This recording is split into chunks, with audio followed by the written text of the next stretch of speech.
Hello. How are you doing today? I'm great today. How are you? I'm not too bad, thanks. Good. Hi, I'm Aoibhin, and I'm 20 from Ireland. And what are you currently up to, Aoibhin? I study business and entrepreneurship. My name's Leo. I'm 20 years old and I'm Chinese, full-time Chinese. So is that what you study at university then? Well, I wouldn't say so. I study marketing because my mum wanted me to get straight into business. How important is social media in your day-to-day life? I think I wish it was like less important. 'Cause Yeah. I hate it. But I think like nowadays, like it is one of the most important things. In terms of knowing about the world and the news and such, I'd say it's pretty big because we all need to know what's happening around the world and what like the living situation is and all that stuff. That's Obviously. true. However, in terms of like sharing your memories with other people, I'd say I'm not that type of person to do that. I'd Okay. rather just remember the memories and just like reminisce rather than just like sharing the world. If you're like starting anything business wise or even this, it's really, really important, but I hate it. So you feel like there's a need for you to be proficient in it? Yeah. But what are the reasons why you don't like it? I just think like, well, you look dopamine addiction. I think it's one of those things where it like can really ruin my mood. I'll be having a good day and then I'll see something, say like something to do with like gym, like someone looks better than you, and even if you don't like consciously think you're comparing, you are. So when it comes to sharing your personal kind of memories or experiences, Yeah. you tend to veer off that a bit. However, when it comes to keeping up with the world, that's when it comes valuable for you. Yeah, pretty much. I think that's like a nice way to use social media because social media itself is, in my opinion, mostly negative. I think it's also just a massive scam. Like everybody Yeah. lies all the time. And it's like most of the people that lie are almost trying to sell something to you. Everybody's trying to sell something to you. If Yeah.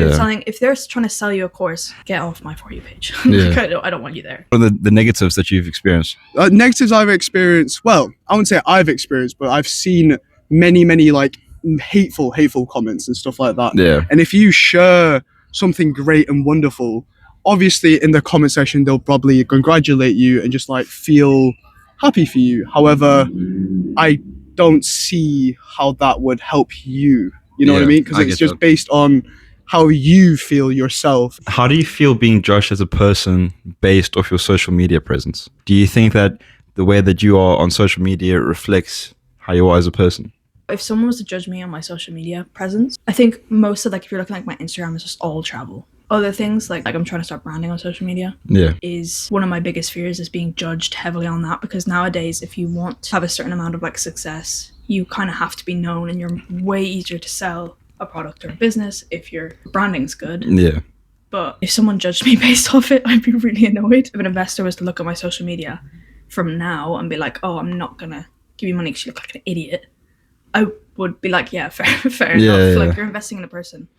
Most videos, I'd say it is a piece of me. However, some videos I feel like I'm just thinking of a person and like how they would like the videos. But Yeah. mostly, yeah, it is just a bit of me and like sharing my personality out into the community. Have you felt any difference in your behavior between how you act in real life and how you act on social media?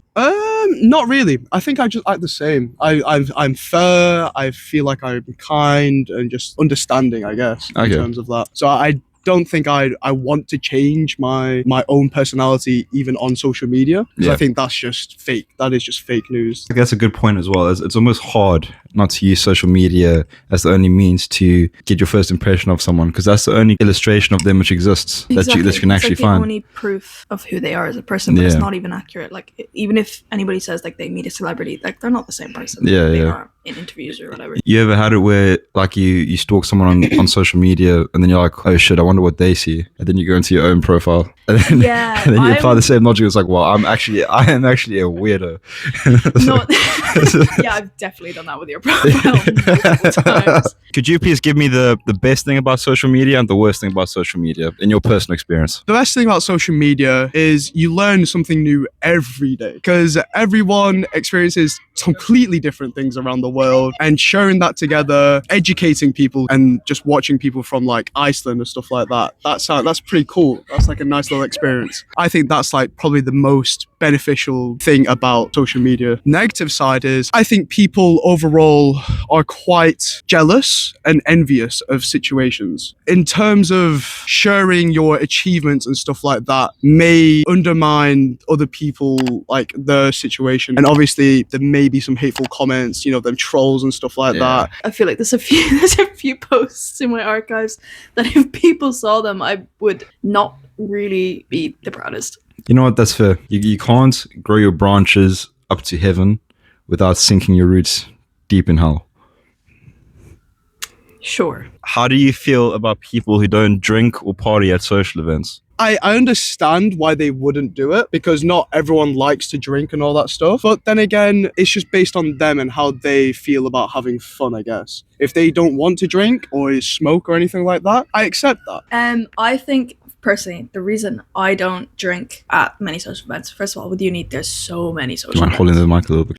So many social events. Yeah. I feel like if someone was to ask me out to go like for a run or like to go to the park or like to go for coffee, I'm way more inclined to say yes, and I'd much rather spend my money doing that than spend my money on a night I won't remember. In terms of not drinking when other people are drinking and stuff like that, I kind of respect it a little bit in terms of like the morals and stuff like that. The abstaining from. Yeah. What are the rules for a successful friendship, in your opinion? I guess obviously having great memories with each other, that would be a huge factor in becoming great friends. And also with the bros, you don't have to message each other 24/7 like you're a married couple. You can just send each other real funny ass like videos and stuff like that, and you can still keep that friendship together. Good one. Okay. And all of your longest lasting friendships, what is consistent between all of them? Respect. Respect. Biggest one. Respect. I mean, I guess I have kind of a problem keeping like long lasting relationships is because I moved so much as a kid and I went to boarding school, and it just means that the friends that I have that are like long lasting have come from experiences where I may not talk to them even every month, but if they called me, I would drop everything. As long as you can trust them and fully talk about your problems with them and them either listening or helping you out, I think that is what a really good friend is. Yeah, so like bonding over experiences I think is kind of a good way to start a friendship. But I think things that I think you need is respect, common interest, wanting the best for someone. Being considerate, I think, is also a massive one. Love. I think what's like a big one is just belief in you and not getting envious at any of your achievements. Yeah, What like, is it? Radiators versus drains? Yeah, so it's like you have some people in your life that will drain you, and then you have some people that will like lift you up. okay, that's a nice way to Everybody look should be a radiator. at it. Yeah. And if you're a drain, die. I think that's a good point that you said as well. Both sides has to bring something to the table. And I think that's something that people choose to overlook a lot, because if you are in a friendship, you know, I don't know if it's like I don't know what people think that you aren't supposed to keep scorecards. So I think it's understanding that any kind of relationship is transactional to an extent. Yeah. And if, you know, one person isn't bringing their side, the other person can't necessarily be able to bring their side if there's no incentive for them to do so. What's your opinion on online dating, and how do you think it's changed relationships? Have you been on Tinder? No, I haven't been on Bumble or any of that sort of thing. So what are your opinions of dating apps or online dating in general? Online dating in general, if you find the one, good for you. However, you're not really going to find the one in, for example, Hinge or Tinder and all that stuff, because all the mindset is it's just to meet and just like get together and just, you know. If you're having a problem, in my personal opinion, I met my current boyfriend through being best friends with him for 5 years. And every guy I've ever gone out with has been through friendship or has been through experiences, or I've met them through doing stuff in real life. Online dating is similar to social media, where everyone feels like they need it now because it's been introduced to us. And some people are like, oh, I can't imagine life without social media or online dating. But I feel like if you're struggling to find people to go out with, just go and do stuff. Go out and socialize. I know there's a big problem in Ireland where it's going, oh, but like everyone in Ireland, like where I live, there's not people I want to go out. Move. Do you think that's fair to label everyone on the dating app as going on that for that reason? I wouldn't label everyone as that. However, Tinder, Hinge and all that does have a bad reputation of just meeting hookups. So I think, obviously not everyone wants to hook up all the time, but it just does give that reputation, I see. Is that why you haven't delved into the world of dating apps before? Yes, because I just want to find someone for a long term. Obviously, I want to date till marriage, and stuff like that. I don't want to, just hook up just out of nowhere. I just think online dating, there's just so much that can go wrong. And I just think people rely on it too much. Can you give me an example of a situation where you can see online dating actually providing benefit? Yes, I think, for example, if you don't have a lot of time to go and do stuff, or if you're kind of just like stuck in the position where you work a 9 to 5 and you live in the middle of nowhere and you don't have time to go out and do all these things, then I feel like, yes, it is beneficial. And I mean, each to their own. But I think nowadays, like, especially from the business point of view, online dating apps are basically just money. That's all they are for. How do you think that dating apps have changed relationships nowadays? Trust. I think there's a lot of people that have died through dating apps. Really? Well, yeah, you meet like a you can stranger. imagine. Dating apps hasn't made women like men more. There's so many horror stories. I'm just such a strong believer getting to know the person before you go out with them. Yeah. Trust issues, man. What is your definition of success? All right. In terms of success, having a loving family, obviously, but then again, I also think having a lot of money buys you success. It's the yin and yang. You need family, a loving family to take care of, and also the financial aspect to take care of that family. Happiness. Contentness. Yeah.